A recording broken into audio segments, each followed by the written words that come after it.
ফ্রেন্ডদের সাথে আড্ডা দিছি, খাওয়া-দাওয়া করছি। আর কি, কি করছি সেই সব নিয়েই আজকের ভ্লগ। তাহলে চলুন শুরু করি। আমি তাসনিম আক্তার তাহমিনা, তাহিস ফ্রম তাহমিনা ইটস তাহস অ্যাক্টিভিটি।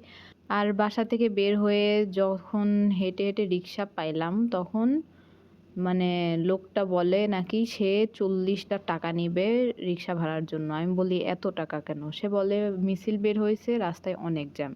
হ্যাঁ, ঠিক আছে, জ্যাম ছিল। তবে খুব একটা আহামরিও না। হয়তো অন্য রাস্তা দিয়ে গেছি তাই হয়তো। যাই হোক, জ্যাম ছিল সেজন্য সে আমার থেকে ৳৪০ নিছে রিক্সা ভাড়ারই।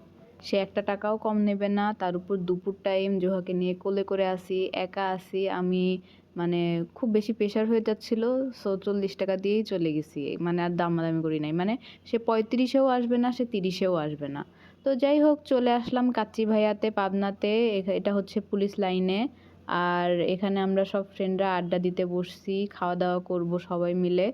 আর এরা সবাই কলেজে গেছিল অ্যাসাইনমেন্ট জমা দিয়ে, ওইখান থেকে হচ্ছে কাচ্চি ভাইয়াতে গেছে আর আমি ডিরেক্ট বাসার থেকে গেছি। আমি কলেজে রেগুলার যাই না, আগে যাইতাম কিন্তু আমার বাবুকে সবাই নজর লাগায় দেয়।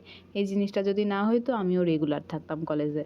সো দীর্ঘক্ষণ ওয়েট করার পর খাবার আসলো। আর হ্যাঁ, এর মাঝখানে হচ্ছে টাকা-টুকা দিয়ে আমরা মোজো-টোজো কিনে আনছি, কারণ এইখানে কোনো ড্রিঙ্কস অ্যাভেলেবল নাই। এটা কোন ধরনের নিয়ম আল্লাহই জানে। শুধু বিরিয়ানি আর তেহারি, বিরিয়ানি আর তেহারি, এর কোনো মানে আছে? আর বোরহানি হয়তো। তো এখানে প্রতি প্লেট বিরিয়ানির দাম ছিল ৳৩০০ করে। আর তাছাড়াও অন্যান্য আরও আইটেম আছে, সেগুলার মেনুর আমি পিক দিয়ে দেবো কমেন্ট বক্সে। আপনারা আপনাদের মন মতো জিনিসটা চুজ করে খাওয়ার ডিসিশন নিতে পারেন এবং সেখানে যাইতে পারেন। যদি মেনু পছন্দ না হয় তাহলে যায়েন না। শুধু, শুধু ভাড়া খরচ করে গিয়ে ফেরত আসার দরকার নেই। এর আগে আমার সাথে এরকম হইছে। মানে আমার জিনিসটা ওভার প্রাইস মনে হয়। ১ প্লেট ৩০০।